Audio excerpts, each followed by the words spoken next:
नमस्कार पब्लिक, कसे काय?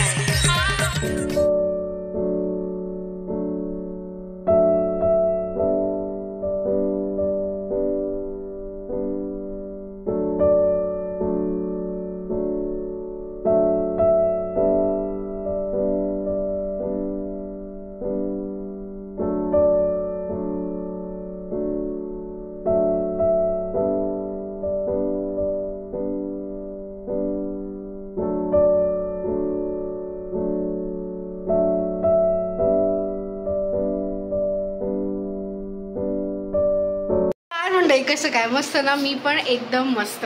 सो आय होप तुम्हाला रायांचे बर्थडेचे व्लॉग्स आवडले असतील.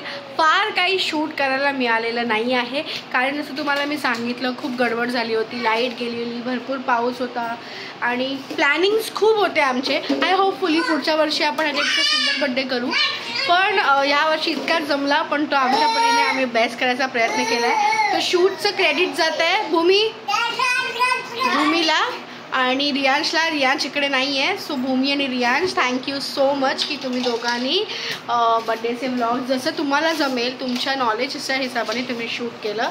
आता इथे बघा काय चाललं आहे, मुलांची मस्ती चालू आहे, तुम्ही बघू शकता.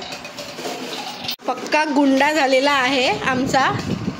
ए गुंड्या, राया तुला काय सांगायचं आहे? अच्छा हां ओके, कळलं, सगळ्यांना कळलं.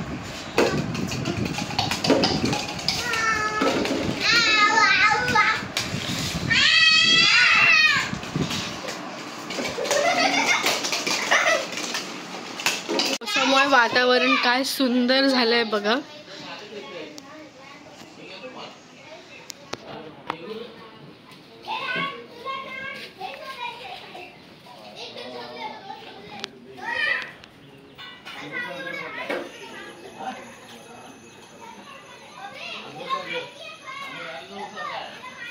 आम्ही इथे झाडू मारतोय, तुम्ही बघू शकता.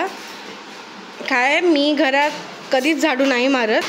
आम्ही ह्या माणसाला ठेवलं आहे काम करायला, जो अगदी सोफ्याच्या खालनं सुद्धा कचरा काढून घेतो आणि अख्खं घर साफ करतो. राया राया ए राया,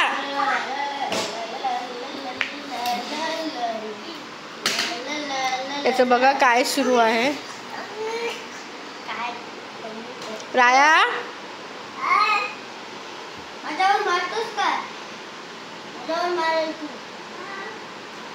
तर मला मी दाखवते. हे जे तांदूळ तुम्हाला ह्याच्यात दिसत आहेत ना एवढे, ते रायानी ह्या पिंपातनं काढलेले आहेत. सो पहिली गोष्ट अगदी मनापासून I am really really really really really really sorry, कारण ठरल्याप्रमाणे जसा व्लॉग मी टाकणार होती किंवा जसं मला टाकायचं होतं ते मला टाकायला नाही मिळालं आहे. म्हणजे मला जेवढं आहे की पार्ट 2 ब्रायनच्या बड्डेच्या पार्ट 2 नंतर माझा कुठचाच व्लॉग आला नाही आहे ना, शॉर्ट व्हिडिओही आला आहे. त्यासाठी खरंच मनापासून तुमच्या सगळ्यांची मी माफी मागते.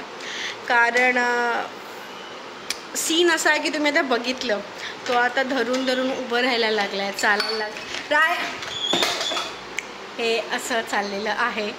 सो प्रत्येक क्षणाला त्याच्याकडे लक्ष द्यायला. सो जसं तुम्ही बघितलं की आता राया चालायला लागला आहे, त्याच्यामुळे सगळ्या गोष्टी हँडल करून त्याला हँडल करणं आणि परत इथे क्लायमेटचा झालेला इश्यू, त्याच्यामुळे हा इतक्या दिवसाचा गॅप पडलेला आहे आणि त्याच्यासाठी मनापासून सॉरी, माफी मागते, इकडनं माफी मागते सगळ्यांना. कारण मी प्रॉमिस केलं होतं की हफ्त्यातनं निदान माझे 2-3 व्हिडिओज तरी येतील, पण ते ह्या वीकमध्ये जमलेले नाही आहेत. त्यासाठी खरंच पुन्हा एकदा सॉरी. आणि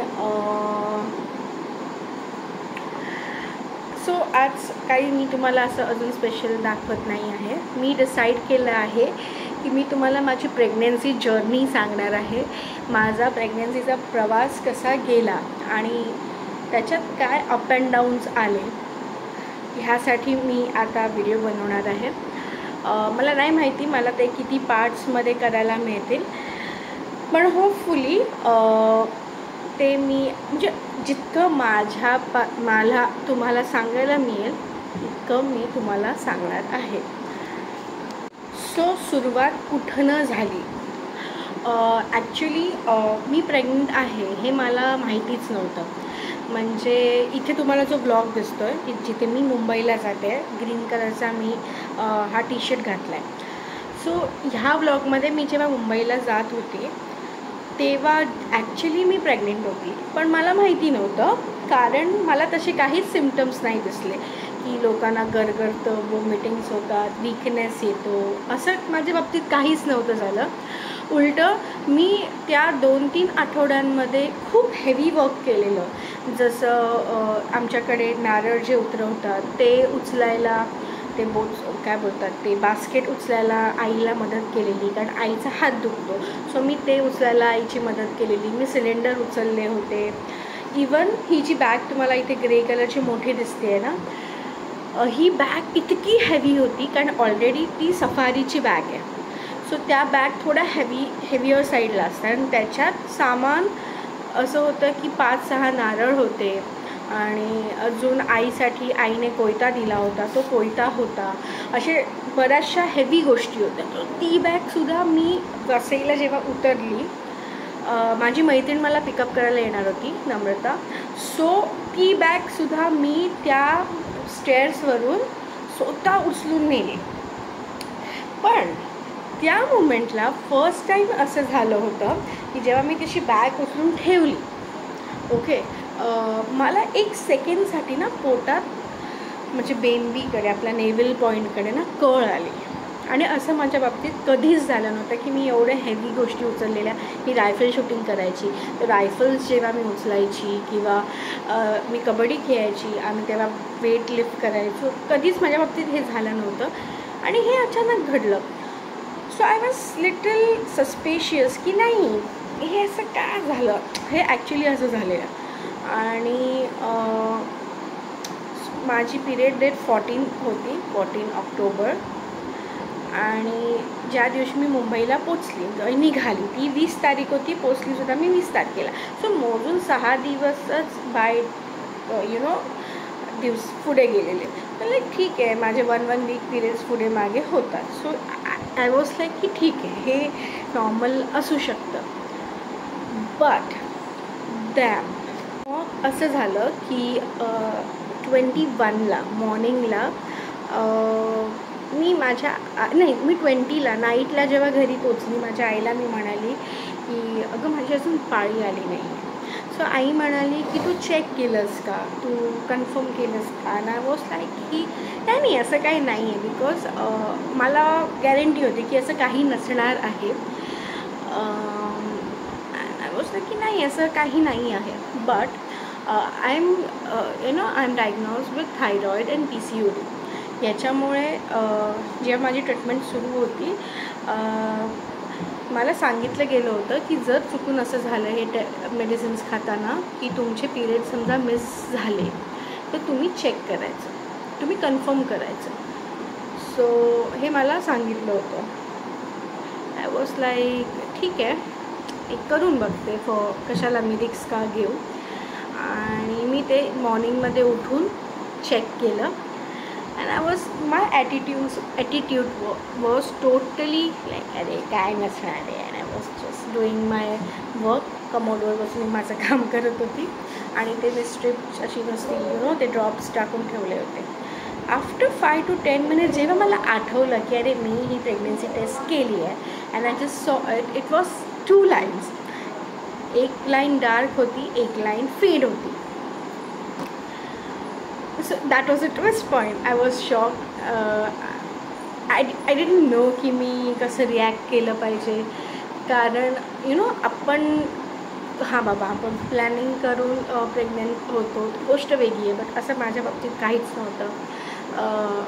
डी बाबतीत असं काही नव्हतं. We both were busy in our lives आणि ते असं सडनली आलं. आणि आय वॉज व्हेरी शॉक्ड. मला नाही कळलं ना, मी त्या मोमेंटला ॲक्च्युली हॅपी होती ना मी सॅड होती. मी लाईक मी थांबली होती की काय झालं आहे. आणि मी आईला दाखवलं की हे असं आहे. शी वॉज लाईक की नाही थांब, एक लाईट आलं आहे, एक डार्क आलं आहे. सो माझ्याकडे जे स्ट्रिप्स आहेत ते मी तुम्हाला इथे दाखवते, शो करते. ही केलेली जी स्ट्रिप आहे ना ती 21ला केली आहे, ज्या दिवशी मला कळलं. सो असे लगातार 3 दिवस मी ते स्ट्रिप्स चेक करत होती. सो 21, 22, 23 हे तिन्ही स्ट्रिप एक दिवस ती डार्क होत गेली लाईन. आणि आय वॉज श्योर की या गडबड तो हो गई है. मग त्यानंतर आम्ही डिसाईड केलं ते we will go to the doctor. आणि but because I wanted to get confirm डॉक्टरकडून की ते खरोखर आहे का ते फक्त त्या स्ट्रिप्सवर दिसतं because of the hormonal issues.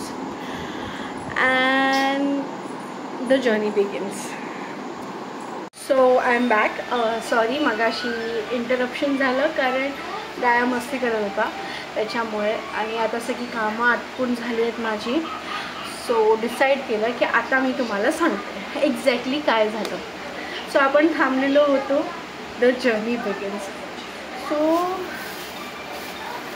I show you. मी हे सगळे स्ट्रिप्स सांभाळून ठेवलेले आहेत कारण मला माहिती होतं की मला हा एक दिवस येणार जेव्हा मी तुमच्या सगळ्यांसोबत माझी ही जर्नी शेअर करणार. So I show you.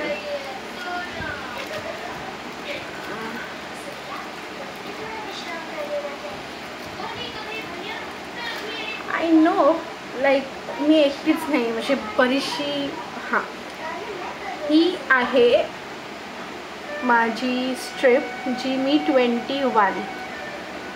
21ला first strip जी मी केली होती. सो ही आहे ती स्ट्रिप. तुम्ही बघू शकता ह्याच्यात तुम्हाला दिसतंय की एक डार्क लाईन आहे आणि एक यु नो लाईक एक थोडीशी फेंट लाईन आहे. सो ह्यानंतर मी लगातार 3 दिवस 3 दिवस लगातार मी ते करत होती, चेक करत होती. सो ही आहे 22 म्हणजे अगदी दुसऱ्या दिवशीची. ही तुम्ही बघू शकता ती त्याच्यापेक्षा थोडीशी डार्क आहे दुसरी लाईन. आणि आहे 23ची ज्याच्यात क्लिअर 2 लाईन आल्या. सो इथे ही खरी जर्नी सुरू झाली. त्याच्या पुढे काय झालं ते मी तुम्हाला सांगते. असा सीन झाला की 23